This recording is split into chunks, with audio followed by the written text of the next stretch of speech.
हिंदी में यूपीएससी की तैयारी से संबंधित प्रोग्राम्स को देखने के लिए सब्सक्राइब करें स्टडी IQ-IAS हिंदी। नमस्कार, बहुत बहुत स्वागत है आप सभी का स्टडी IQ-IAS हिंदी में। मेरा नाम है अतुल जैन। तो लोकसभा चुनाव के बाद और उनकी मतगणना और परिणाम आने के बाद अब नई सरकार बनने की सरगर्मियां शुरू हो चुकी हैं। यह बात एकदम स्पष्ट है कि नई सरकार जो बनेगी वो अब तक पिछले 10 सालों से भारत में जिस तरह की सरकारें रही हैं उनसे एक अलग प्रकार की सरकार बनेगी, इसमें कोई संदेह नहीं है। पिछले 10 सालों में भारत में जो सरकारें थीं वो थी गठबंधन की सरकारें, लेकिन उनमें एक पार्टी का स्पष्ट बहुमत था।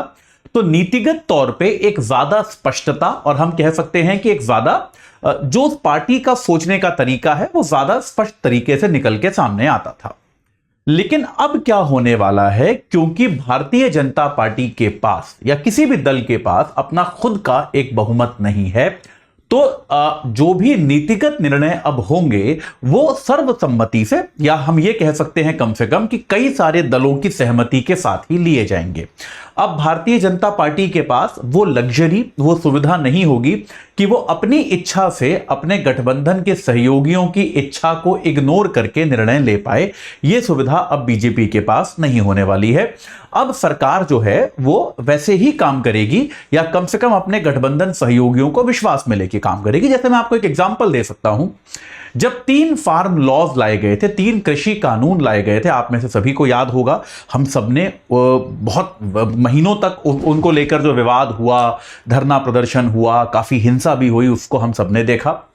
तो जब ये 3 फार्म लॉज लाए गए थे तो एनडीए का एक सहयोगी दल था शिरोमणि अकाली दल, जिसने इन कानूनों के विरोध में एनडीए छोड़ दिया था। लेकिन तब भी सरकार ने अपना निर्णय नहीं बदला था, क्योंकि उस समय सरकार को शिरोमणि अकाली दल के समर्थन की ऐसी कोई आवश्यकता थी नहीं। सरकार के पास अपना खुद का बहुमत था। अगर शिरोमणि अकाली दल, जिसके कुछ सांसद थे लोकसभा में, अगर वो समर्थन वापस भी लेता था तो सरकार के स्थायित्व पर उसका कोई प्रभाव नहीं पड़ता था। तो इस तरह के निर्णय शायद सरकार अब नहीं ले पाएगी, क्योंकि अब वो अपने सहयोगी दलों के समर्थन पर निर्भर रहेगी। ये बात स्पष्ट है।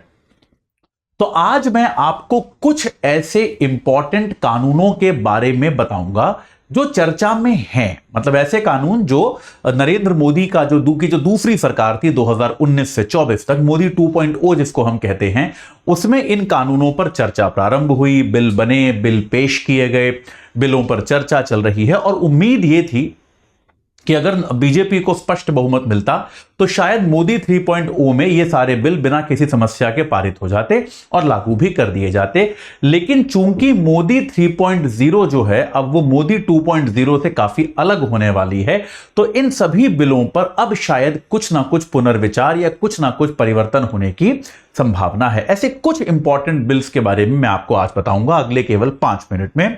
उसके पहले आपको बता दूं कि भाई हमारा B2I बैच जो है वो 10 जून से शुरू हो रहा है। हिंदी, बाइलिंगुअल और अंग्रेजी तीनों में एक साथ शुरू हो रहा है 10 जून से। हिंदी में भूगोल के साथ शुरू होगा, बाइलिंगुअल में ये भारतीय राजव्यवस्था के साथ शुरू होगा, और अंग्रेजी में आधुनिक इतिहास के साथ शुरू होगा। तो आप इनमें से जिस भी बैच से जुड़ना चाहें, आप AJ लाइव कोड लगाकर 27,999 रुपए में जुड़ सकते हैं। रोज 3 घंटे की लाइव क्लास मिलेगी, मेंटोरशिप मिलेगी, डेली प्रैक्टिस क्वेश्चंस मिलेंगे प्री और मेंस के क्वेश्चंस का इवैल्यूएशन मिलेगा, प्री मेंस की टेस्ट सीरीज मिलेगी, 18 प्रिंटेड किताबें आपके घर पहुंचेंगी, और साथ के साथ अगर आप प्री क्वालिफाई करते हैं तो मेंस की तैयारी के लिए आपको हम दिल्ली बुलाएंगे। आपका रहना, खाना, पढ़ना सब कुछ जो है इसी खर्चे में समावेशित होगा। तो आज ही आप AJ लाइव कोड लगाइए और इस बैच से जुड़कर अपनी तैयारी को एक सही आकार प्रदान कीजिए। ठीक है। तो जैसा आपको मैंने बताया कि भाई नई सरकार में क्योंकि एक गठबंधन की सरकार आने वाली है, ये बात तो हम जानते हैं।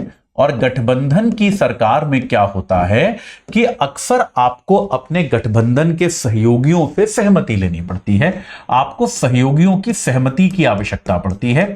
इस कारण से कई सारे बिल्स जो हैं, कई सारे ऐसे कानून जो हैं जो एक बड़े सुधार भी माने जा रहे थे, इकोनॉमिक रिफॉर्म्स का अगला चरण माना जा रहा था, उसमें अब आपको कुछ हद तक समस्या देखने को मिल सकती है, कुछ हद तक आपको रुकावट देखने को मिल सकती है।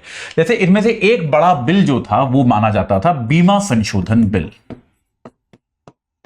कि भारत में इंश्योरेंस को लेकर बीमा संशोधन अधिनियम एक भारत सरकार लाने वाली थी कि इंश्योरेंस कंपनियों के नियम कायदे बदले जाने वाले थे, उसका और सरलीकरण किया जाने वाला था, इसमें भी अब देरी आ सकती है।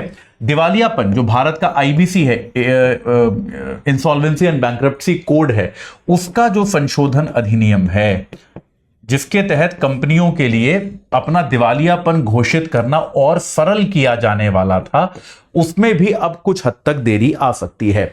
बहुत बहुत इंपॉर्टेंट बिल जो कि यूरोप वगैरह में आ चुका है, भारत में ऑलरेडी मैं आपको हिंदू की क्लासेस में 3-4 बार इसकी बारे में पढ़ा चुका हूं अलग अलग तरह से, वो है digital India bill, digital India अधिनियम 2023, जो हमारे आईटी एक्ट को रिप्लेस करेगा। ठीक है, डिजिटल इंडिया अधिनियम यानी कि हमारा सूचना प्रौद्योगिकी का जो हमारा कानून है उसको ये बदलेगा। तो ये बिल जो है एक तरह से हमारे देश में नागरिकों की ऑनलाइन प्रेजेंस, ऑनलाइन सुरक्षा, उनके ऑनलाइन अधिकार, कंपनियों के ऑनलाइन होने वाले कर्तव्य, कंपनियों पर किस तरह का जुर्माना लग सकता है, उन पर किस तरह की जिम्मेदारियां होनी चाहिए, सरकार के साथ कंपनियों पर सहयोग करने की कितनी बाध्यता होगी, ये सारी चीजें डिजिटल इंडिया अधिनियम में हैं और आने वाली है। लेकिन अब इसमें क्या है, निश्चित तौर पर इस पर चर्चा थोड़ी और लंबी हो सकती है।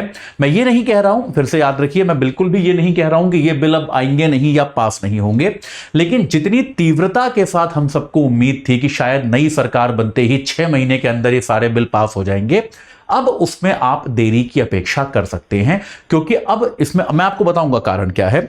इसके अलावा कृषि क्षेत्र में देखें तो कीटनाशक प्रबंधक बिल, कीटनाशक का जो प्रबंधन होता है, कीटनाशक प्रबंधन बिल, आपका बीजों का बिल, बीज सीड्स जो होते हैं आपका, इन बिलों में भी अब और देरी आने की उम्मीद है। अब काफी सब आपने याद होगा आप में से कई लोगों को कि मैंने पहले भी आपको कई बार यह कहा था, जो 3 कृषि कानून थे वो किसी ना किसी स्वरूप में लौटकर वापस आएंगे, यह आपको मैंने बताया था। तो जो 3 कृषि कानून को वापस लाने की भी योजना है वो भी अब रुक सकती है, क्योंकि सरकार के पास बहुमत नहीं है। तो कृषि कानून जो थे, कृषि विपणन से जुड़े हुए जो कानून थे, वो कृषि कानून भी अब शायद आएंगे या नहीं आएंगे, इस बात को लेकर हम स्पष्ट तौर पर नहीं कह सकते। ठीक है, ये बात एकदम क्लियर है। इसके अलावा राष्ट्रीय वित्तीय सूचना रजिस्ट्री अधिनियम, यानी कि राष्ट्रीय वित्तीय सूचना, इसमें क्या होने वाला था कि सभी नागरिकों की जो ऋण की इतिहास है वो सारा एक जगह संकलित हो और सभी ऋणदाताओं को वो मुहैया कराया जाए। राष्ट्रीय वित्तीय सूचना रजिस्ट्री अधिनियम, यह कानून आने वाला था, लेकिन इसको लेकर भी निजता इत्यादि के बहुत सारे डाउट थे, जो कि आमतौर पे एक पार्टी की सरकार थी तो वो परवाह नहीं करती थी, लेकिन अब कई पार्टियों की मिलीजुली सरकार बनेगी तो शायद इस पर ज्यादा चर्चा की जाएगी, इसके बारे में ज्यादा बात की जाएगी। अब इस पे अधिक जो है इसको लेकर संसदीय समिति बनाई जा सकती है, इसकी ज्यादा जांच पड़ताल की जा सकती है। इसके अलावा जो नए श्रम कोड हैं, जो नए श्रम कोड हैं, जो देश में अगला बिग बैंग सुधार माने जाते हैं, कि भाई बहुत सारे भारत में श्रम के कानून थे, उन सभी को मिलाकर 4 कोड बनाए गए हैं। अपनी अलग अलग क्लासेस में मैंने पढ़ाया है, P2I बैचेस में भी पढ़ाया है, यूट्यूब पे भी पढ़ाया है कई बार। तो 4 श्रम कोड्स बनाए गए हैं और यह माना जा रहा था कि सरकार जो है इलेक्शन के बाद निश्चित तौर पे इन श्रम कोड्स को लेकर आएगी। लेकिन इलेक्शंस के बाद चूंकि सरकार का प्रारूप अब थोड़ा बदल गया है, तो सरकार इन श्रम कोड्स को किस फॉर्म में लाएगी, कितनी सहमति और कितनी चर्चा के बाद लाएगी, और क्या इनमें कुछ परिवर्तन भी करेगी, ये भी हमको अब देखना पड़ेगा। देखिए, कुल मिला के होता क्या है कि देश में, भारत में, इस बात को समझिए कि अब एक तो सरकार, जो शक्ति का संतुलन जो है वो थोड़ा सा सरकार से विपक्ष की तरफ गया है। ठीक है, मैं ये नहीं कह रहा हूं कि सरकार अशक्त हो गई है और विपक्ष बड़ा शक्तिशाली हो गया है, ऐसा नहीं है। सरकार के पास अब भी बहुमत होगा, लेकिन इस बात को समझें कि सरकार के पास जो शक्ति है वो शक्ति अपेक्षाकृत कम हो गई है, क्योंकि अब सरकार मिलीजुली सरकार है। वहीं पिछली सरकार में आप देखेंगे विपक्ष के पास संख्या बल बहुत ही कम होता था, लेकिन अगर आप इस बार इंडिया अलायंस को ही देखें तो उनके पास भी 232 सांसद हैं केवल लोकसभा में। तो विपक्ष के पास जो एक शक्ति होती है अपनी बात को रख पाने की, किसी चीज पर जो है मांग करने की, वो शक्ति विपक्ष के पास थोड़ी सी बढ़ गई है। तो आमतौर पे आपको ऐसा दिखाई देगा कि जिस तरह से सरकार जो होती थी, कोई भी सरकार, वो किसी भी पार्टी की सरकार हो, सरकार हमेशा जो है पूंजीवादी सुधार करना चाहती है, और जो भी पार्टी विपक्ष में होती है वो हमेशा जनता उन्मुख सुधार ज्यादा चाहती है। ये भारत की राजनीति की प्रवृत्ति रही है 1991 के बाद से। और ये आप देखेंगे, जब तक जैसे कांग्रेस की सरकार थी, डॉक्टर मनमोहन सिंह प्रधानमंत्री थे, तो वो पूंजीवादी सुधार करना चाहते थे। बीजेपी हमेशा ये मांग करती थी कि जनता उन्मुख आप कानून लाइए। जब सरकारें बदली, मोदी साहब प्रधानमंत्री बने, तो मोदी साहब पूंजीवादी सुधार की बात करने लगे और कांग्रेस ये मांग करने लगी कि आप जनता उन्मुख कानून लाइए। तो ये भारतीय राजनीति की प्रवृत्ति है, इसको आप किसी एक दल से जोड़ के ना देखें। तो अब जो है तो सरकार का जो एक प्रण होता है कि हम पूंजीवादी सुधार लेकर आएंगे, वो अब विपक्ष के क्योंकि विपक्ष की शक्ति थोड़ी सी बढ़ गई है, तो सरकार का पूंजीवादी सुधार करने का जो एक क्षमता है, उनकी जो कुल क्षमता है, उसमें कुछ घटत होने की संभावना है। तो इस बात की काफी संभावना है कि कुछ बड़े बड़े इस तरह के कानून, बड़े बड़े बिल, बड़े बड़े सुधार जो सरकार लाने वाली थी, वो शायद या तो अब नहीं हो पाएंगे, या उनका प्रारूप बदलेगा, या फिर उनके होने में कुछ ना कुछ देरी अवश्य होगी। इसमें कोई डाउट नहीं है। बाकी ये सरकार किस तरह से चलेगी, अब कुल मिला के देश की राजनीति में क्या नए परिवर्तन आएंगे, वो भविष्य के गर्भ में है, वो जैसे भी होगा हम लोग उसको देखेंगे। ठीक है, चलिए, तो अभी के लिए इतना ही। आपको बस एक बार फिर से बता दूं कि हमारा P2I बैच जो है वो 10 तारीख से शुरू होने वाला है, शाम 6 बजे से। रोज 3 घंटे की लाइव क्लास आपको मिलेगी, मेंटोरशिप, डेली प्रैक्टिस क्वेश्चंस, उनका इवैल्यूएशन, प्री मेंस की टेस्ट सीरीज, 18 प्रिंटेड किताबें, और अगर आप प्री क्वालिफाई करते हैं तो आपका दिल्ली में रहना, खाना, पढ़ना, मेंस की तैयारी के लिए सब कुछ इसी फीस के अंदर मिलेगा, अगर आप AJ लाइव कोड लगा के 27,999 में इस बैच को खरीदते हैं। तो बिल्कुल देरी मत कीजिए, आज ही इस बैच से जुड़ जाइए और अपनी तैयारी को एक सही आकार प्रदान कीजिए। इस चर्चा से जुड़ने के लिए आप सभी का बहुत बहुत धन्यवाद।